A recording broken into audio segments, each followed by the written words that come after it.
What was the moment that you realized that you could leave the industry altogether? So what was the what so you worked for the city of Kirkland as a project engineer for a couple years, then you got to move back to Hawaii to be you get to achieve that goal and be around your family, and then you stayed in Hawaii for another job, and then eventually in 2019, then you quit your engineering job to go full time on real estate. What was the moment that you realized that you could leave the industry altogether? Well, it was more I had to because in 2016, I started the podcast.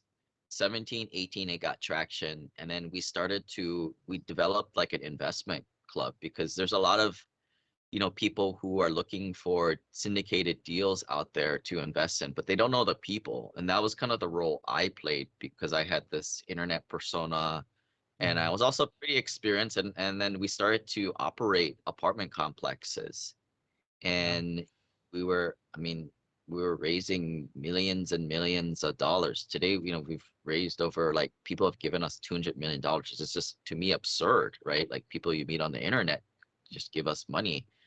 And but at the time, 2019, we were already starting to get that traction, and it was very.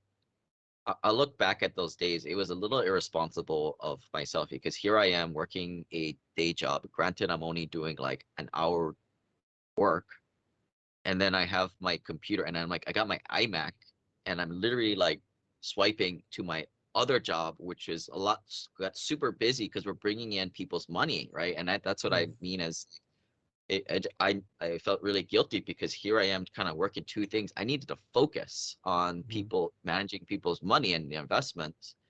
Um, but that's a transition. A lot of people and a lot of engineers are kind of investors and operators where they'll buy rental properties or apartments on the side as they work their day job. But to me, like, we wanted to take this more professional and like focus on it, right? As opposed to, syndicating real estate deals. And yeah, this is just a side gig of mine, I got my IT job, whatever. We wanted to take it more like institutional. And in 2020, we kept I realized that I wasn't, I came from the engineering field. I'm an industrial engineer. I'm a smart guy, can make systems and processes, but I was never a property manager myself, living in the trenches for a decade plus.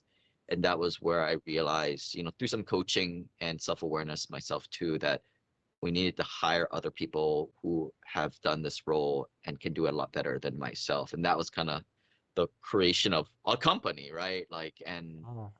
and I realized that, being more of the principal of the company, my role is more hiring and guiding and deal flow and, talking to investors and, just, and it's crazy. And, we have to be kind of a good steward of people's money.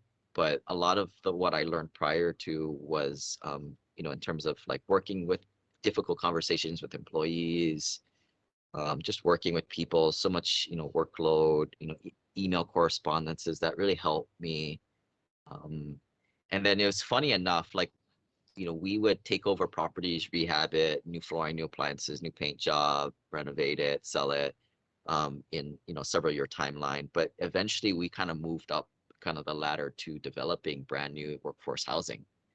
Oh. And I once again found myself in a situation where, back then I would build railroad, um, I was more on like the horizontal construction side Yeah. instead of the vertical. Vertical. I Yeah. did a little bit, had some stairwells here, had to go to the building department and get some stuff. So I kind of knew, but also realized it's kind of similar, right? The process Yeah. with horizontal, especially when you're the owner's rep, like how I was most of my career. Yeah. And I find myself in the same dang role in a way, right? Here we are, we're Yeah. building this 300-unit apartment complex in Huntsville, Alabama, and you have reviews, you have pay estimates, and Uh-huh. we have construction management that once again I'm the manager of, and they're managing the contractor, our scope, Yeah. schedule, budget. Same dang role, except like, I mean, I don't want to say on a recorded thing how much money we make, but like if anybody wants to work for us for a couple hundred grand and you're willing put your diligence into it, dude, you're selling yourself way short. Like the real money is made on the principal owner investor side, whether you're an investor in the deal or like us as the operators. And then it just kind of hit me. It's like, man, when I was at construction manager role, kind of building somebody else's dream, they were making like 50, 100,000 times more than I made. And I was the person who put that thing together for them. And but unless you can, get several $1 million together, either syndicate it from other investors or have it yourself, which you probably wouldn't be working your damn job anyway. Yeah. That's how it is. But then I realized, like, all right, this is what college is for, because as we hire construction managers or directors of construction, superintendents, that's what college does, is creates these people just like myself. And it allows us to interchangeably like get these people. And I think that's, I come in from a different perspective what people get paid these days. It's more like, how easy is it to replace you? Doesn't matter how good you are at your job. It's how easy is it to place you? And it's kind of easy to replace a superintendent or construction guy, white collar engineer, construction engineer. It's pretty easy for me to replace him. And that's unfortunately why they don't get paid multiple six figures. I'm not complaining, nah, I'm not complaining. My thoughts get complicated, I cannot explain in layman's. Never losing focus because I ain't chasing payments. Still playing in the basement while I'm working on arrangements. They heard the kid in 50 countries, thank God that's amazing. But I'd rather thank Spotify, they put me on the station.